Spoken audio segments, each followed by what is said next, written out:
Hi, I'm Jasmine. I solo travel, and this is how I spent my first day in Cairo, Egypt.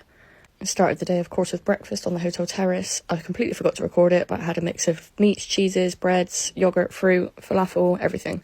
And can we just appreciate the views from the hotel terrace? Absolutely perfect location. Then my guide and driver came to pick me up from the hotel, took me out to the Giza necropolis. We started the day at the Great Pyramid. The guide went in to get my ticket while I waited there. This was absolutely incredible to see my first ancient wonder of the world. And look at these amazing photos that the guides take. They're all trained in Egyptology and great photographers. Then we headed round to the Pyramid of Khafre, which is the middle of the three pyramids on the Giza necropolis. Then we headed round to see the camels. This was about to be my first time ever riding a camel, so I was a bit nervous.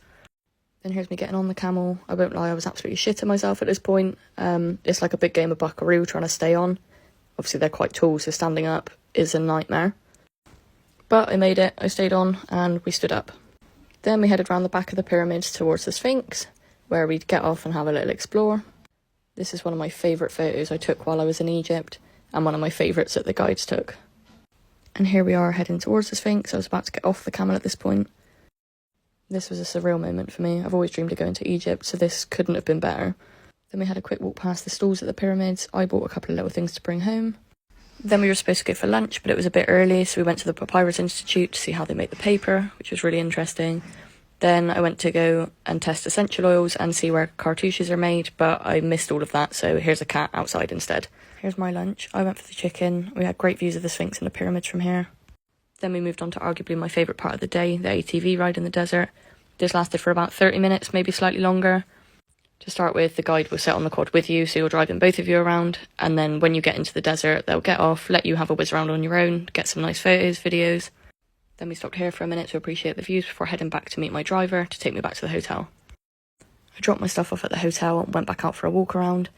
Sorry for the terrible filming. I didn't want to record anybody, so I just filmed the ground to show you how much of a nightmare the roads can be. There's not many paths, so you will be walking in the road, so you have to be careful. Then I headed back to the hotel to relax for a few hours. I was absolutely exhausted at this point. Then the staff from the hotel came out and asked my plans for the evening. I didn't have any, so they said they'd like to invite me to iftar at their family home, which was an absolutely lovely offer and was an amazing evening. Here we are on the way to their home. We were going to walk, but he bumped into a friend, so he gave us a lift. These are the views from the terrace of their house, and then they showed me all of the birds that they keep. Then we all came inside to watch the countdown, which was a new experience for me. And then we were served this absolutely lovely meal. We all sat around and shared this. It was absolutely incredible food. Everyone was so welcoming. I was treated like family as soon as we got there. Then we walked back to the hotel, which was only about 10 minutes away. And here are the beautiful family that invited me in. I had a great first day.